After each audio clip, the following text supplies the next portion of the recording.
বন্ধুরা, আজকের ভিডিওতে আমি আপনাদেরকে বলবো যে লক্ষিন্দরকে কোন সর্পে দংশন করেছিল। তো বন্ধুরা, আজকের ভিডিওতে আমি আপনাদেরকে বলছি যে লক্ষিন্দরকে ধ্বংস করেছিলেন কালীনাগে। কীভাবে দংশন করেছিল? মা মনসা দেবী লোহার বাসর করে কালীনাগকে পাঠায়।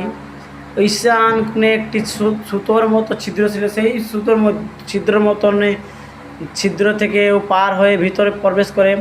তারপরে ভাবে কালী বসে বসে কি আমি বিনা অপরাধে কিভাবে লক্ষিন্দরকে দংশন করিব, সেই কালিনী ভাবছিল। তারপর কিছুক্ষণ পরে মা মনসা লক্ষিন্দরকে ছটপটি বান মারে।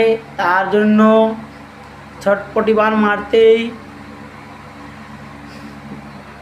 লক্ষিন্দরের পদ অর্থাৎ পা কালীনাগের মস্তকে লাগে। সেইখানে কালীনাগ বলে, সাক্ষী থাকো চন্দ্র সূর্য, সাক্ষী থাকো তোমরা, সাক্ষী থাকো ধর্মরাজ, বিনা অপরাধে লক্ষিন্দরে আমার মস্তকে লাথি মারেছে, সেই জন্য আমি এই অপরাধে আমি লক্ষিন্দরকে করলাম দংশন। আর বলে কালীনাগে লক্ষিন্দরকে দংশন করে। বন্ধুরা, এই ভিডিওকে লাইক এবং সাবস্ক্রাইব করুন। আপনাদেরকে আমি অনেক অনেক মা মনসার কথা এবং মায়ের খণ্ড আপনাকে প্রকাশিত করব। জয় মা মনসা দেবীর জয়, জয় মা মনসা দেবীর জয়, জয় মা মনসা দেবীর জয়।